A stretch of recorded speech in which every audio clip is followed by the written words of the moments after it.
सड़ी गली व्यवस्था के खिलाफ एक खोजी पत्रकार की सत्ता से बगावत देखना चाहते हैं तो हमारे चैनल को लाइक, सब्सक्राइब और शेयर करना न भूलें।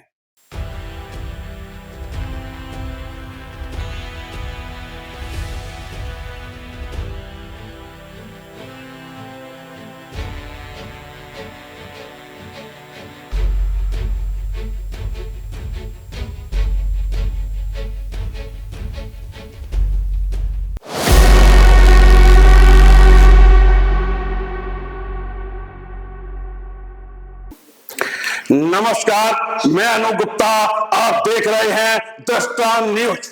आज हम एक से अंतरराष्ट्रीय व्यक्तित्व, अंतरराष्ट्रीय शख्सियत से रूबरू कराने जा रहे हैं। नाम है मौलाना कल्बे जब्बार। मौलाना कल्बे जब्बार अकेले मौलाना ही नहीं है, एक धर्मगुरु है, एक अंतरराष्ट्रीय धर्मगुरु है। कल्बे जब्बार साहब ने जब भी अपना कोई स्टेटमेंट दिया है, उन्होंने हमेशा देश को सामने रख के, देश को आगे रख के स्टेटमेंट दिया होगा। उन्होंने शिया समुदाय के बच्चों के पढ़ाई से लेके, शिक्षा से लेके इतना काम किया है, इतना बड़ा काम किया जो सरकारें नहीं कर पाई हैं। उन्होंने कभी कभी बीच में अपने राजनीतिक स्टेटमेंट भी दिए हैं, जो दो समुदायों के बीच में जब राजनीतिक दल इस तरीके का व्यवधान पैदा करते हैं, तब ऐसी स्थिति में कल्बे जब्बार साहब सामने आते हैं। वो किसी भी प्रकार का राष्ट्र में सद्भाव नहीं बिगड़ने देते हैं। आज कल्बे जब्बार साहब दृष्टा न्यूज कार्यालय में आए हुए हैं। आज उनसे हम एक एक बिंदु पे, एक एक विषय पे संवाद करेंगे। उनसे पूछेंगे कि आखिर ईरान और अमेरिका के युद्ध का कारण क्या है। आखिर सर्वोच्च नेता ईरान के खामनेई साहब के जिस तरीके से उनकी शहादत हुई है, उसमें क्या ईरान के ही कुछ मुखबिर शामिल थे या अमेरिका इजराइल की खुफिया एजेंसियों के लोगों के इनपुट के कारण अंतरराष्ट्रीय सर्वोच्च नेता खामनेई साहब की शहादत हुई है। इन सारे विषयों पे हम कल्बे जब्बार साहब से संवाद करेंगे, प्रश्न करेंगे, उनसे इसका उत्तर जानने की कोशिश करेंगे। दृष्टांत न्यूज से मैं अनु गुप्ता। कल्बे जब्बार साहब, दृष्टांत कार्यालय में आपका स्वागत है। जी बहुत शुक्रिया आपका। बहुत दिनों से आप याद कर रहे थे लेकिन मौका नहीं मिल रहा था, आज मौका मिला तो मेरा पत्रकारिता के दृष्टिकोण से याद करना इसलिए और जरूरी था कि जिस तरीके से अमेरिका और इजराइल ने ईरान पर हमला किया है, जबकि बातचीत चल रही थी, ऑलरेडी कई दौर की बातचीत हो गई थी, समाधान निकलने की स्थिति में था, लेकिन इन दोनों ने अचानक बिना सूचना दे हमला कर दिया। मैं चाहता था, चूंकि भारत के अंदर सबसे बड़े शिया धर्म गुरु के रूप में आप जाने जाते हैं, आपका मत स्पष्ट तौर पर इस पर आना चाहिए था। तो जिस तरीके से इजराइल और अमेरिका ने पहले दिन में ही ईरान की जो सर्वोच्च लीडरशिप थी उसको खत्म कर दिया, बमबारी करके खत्म कर दिया, जिसमें सर्वोच्च नेता अयतुल्लाह खुमैनी जी की शहादत होती है, उसमें आप क्या कहना चाहते हैं? बिस्मिल्लाहिर्रहमानिर्रहीम। देखिए, हमारे तो मुसलसल बयान इस पर आ रहे हैं और बहुत ज़्यादा हमने इसको कंडेम किया। ख़ासतौर से हमारे मुल्क का जो हमारे मौजूदा गवर्नमेंट का उसका रवैया, उसके ऊपर बहुत ज़्यादा हमने कंडेम किया उसको। बहुत ज़्यादा इनका रवैया ठीक नहीं है इनका, बिल्कुल, क्योंकि ये इसराइल इसके बिल्कुल ही उस तरह से हो गए कि जैसे इसराइल के हर आर्डर को मान रहे हैं, अमेरिका के हर आर्डर को ये मान रहे हैं, और जिससे हम एक हिंदुस्तानी की हैसियत से हम कहते हैं कि हिंदुस्तान का बड़ा नुकसान किया इन्होंने। बहुत भयानक पब्लिक का नुकसान हुआ है। भारत और ईरान के तो बहुत बहुत पुराने घनिष्ठ रिश्ते रहे, 3000 साल से पुराने रिश्ते, और इसराइल अभी उसको पैदा हो गए 100 साल भी नहीं हो रहे हैं। आप उसकी मोहब्बत में ईरान को छोड़ दिया इन्होंने, ईरान को छोड़ दिया, बल्कि पूरी तरह से इसराइल और अमेरिका के अंडर में हमारी गवर्नमेंट आ गई। जो गवर्नमेंट कहता है, जो अमेरिका कहता है, उसी पर हमारे हिंदुस्तान की गवर्नमेंट मौजूदा अमल कर रही है, जिस हिंदुस्तान का बहुत भयानक नुकसान किया है। लेकिन इसमें जब्बार साहब एक चीज आप और देखेंगे, कूटनीति भी होती है, हर देश की अपनी एक कूटनीति होती है। अगर ईरान पे जो नुकसान हुआ, ईरान के नागरिकों पर दिक्कत आई, तो भारत ने मदद भी भेजी है। देखिए वो मदद तो थोड़ी बहुत 10-20 हजार करोड़ लाख की मदद थी, जितना भारत को नुकसान पहुंचा उसकी बात हो रही है। भारत नुकसान आप देखिए कि वहां जो ईरान तेल दे रहा था इंडियन रुपीज में दे रहा था, अब इनको डॉलर खर्च करना पड़ रहे हैं। वो सस्ता तेल दे रहा था, कोई सरचार्ज नहीं ले रहा था, इंडियन रुपीज में तेल दे रहा था, और उसके बाद पूरा चाबहार इनको दे दिया था, जिस पर 10,000 करोड़ इंडियन रुपए खर्च कर चुके हैं। और अमेरिका के आदेश पर उन्होंने छोड़ दिया, तो इसका मतलब है आपने हमारी जनता के 10,000 करोड़ बर्बाद किए सिर्फ अमेरिका के आदेश पर। अमेरिका आदेश पर ऐसी क्या मजबूरी है भारत सरकार की? नहीं पता क्या मजबूरी है, कुछ ब्लैकमेल हो रहे हैं, ये क्या सबब है? ब्लैकमेल के कुछ कारण होंगे, अब नहीं मालूम क्या कारण है। कुछ कहते हैं कि एपस्टीन फाइल में नाम हमारे कुछ नेताओं के हैं। अच्छा। कुछ कह रहे हैं कि मोसाद जो है वो इनको ब्लैकमेल कर रही है, कुछ कह रहे हैं मोसाद जो ट्रम्प को ब्लैकमेल कर रही है। इसकी वजह से तमाम आखिर वजह क्या है कि आप हमारी पब्लिक को हजारों करोड़ रुपए का नुकसान पहुंचा रहे हैं।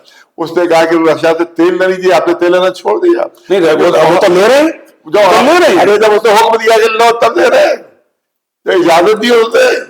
अमेरिका ने इजाजत ली है, नहीं आज्ञा आपकी है कि ले?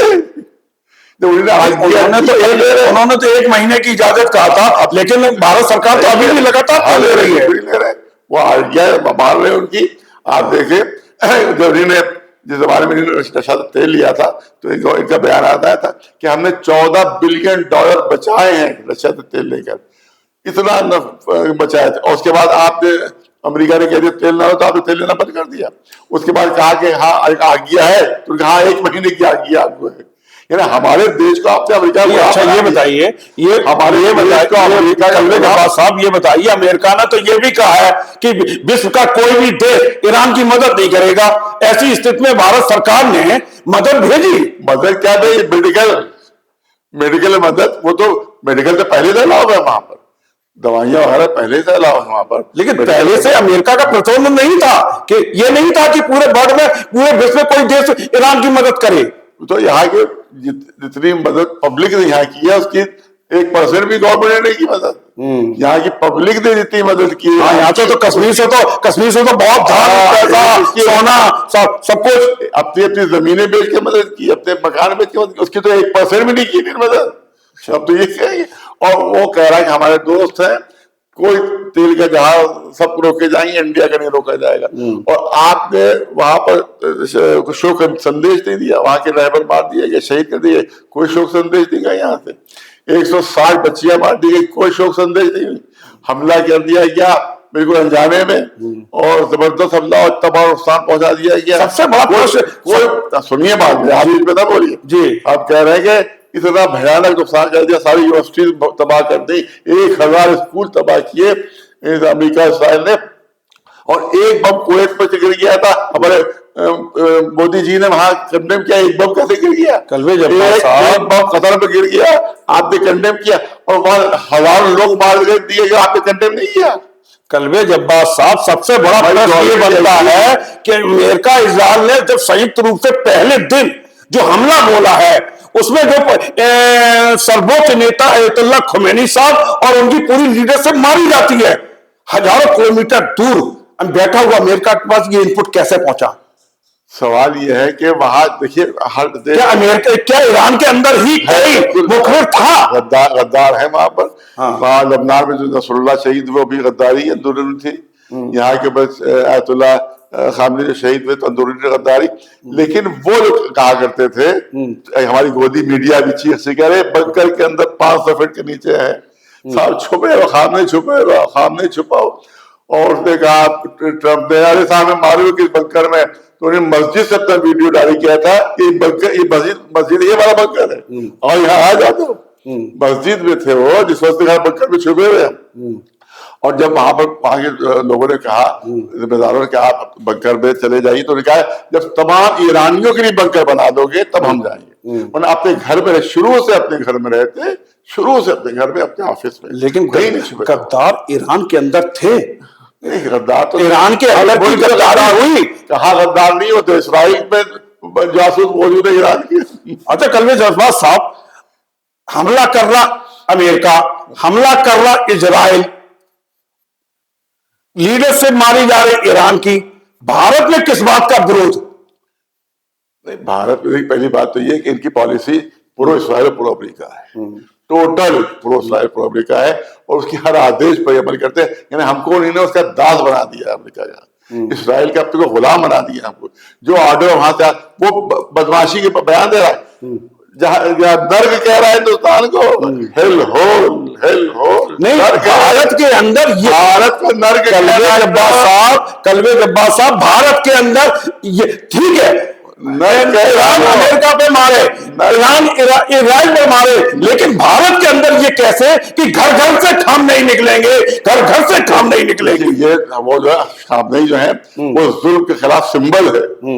खामनेई एक शख्सियत नहीं है, एक इंसान नहीं है, एक सिंबल का नाम है।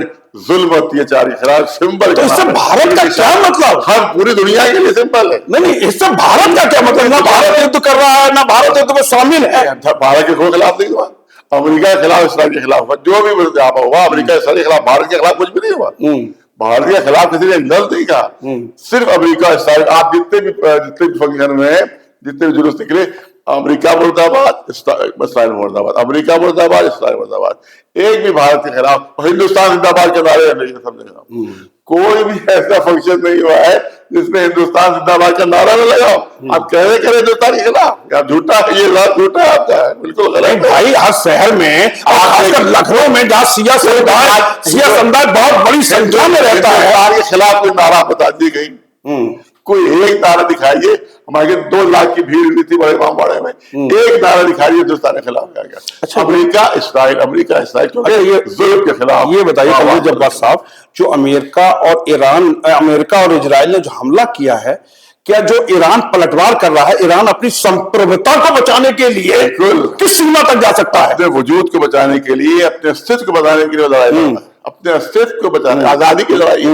अमेरिका चाहता है, देखिए 2 चीजें हैं, एक तो इसराइल, ग्रेटर इसराइल में ईरान शामिल है, आधा ईरान ग्रेटर इसराइल में शामिल है, पूरा सऊदी अरब शामिल है, लबनान शामिल है, मिस्र शामिल है, सीरिया शामिल है ग्रेटर इसराइल में, और सिर्फ अकेली रुकावट ईरान है ग्रेटर इसराइल। अच्छा ये बताइए, अकेली रुकावट। और दूसरी चीजें, तमाम अरब मुल्क दास है, तमाम अरब मुल्क अमेरिका के दास है, गुलाम है, सिर्फ एक ईरान है तो गुलामी कबूल नहीं कर रहा है। ऐसे तो पाकिस्तान भी दास है उसका, लेकिन वो तो मध्यस्थता कर रहा है, वो तो हुक्म दे रहा है मध्यस्थता करो।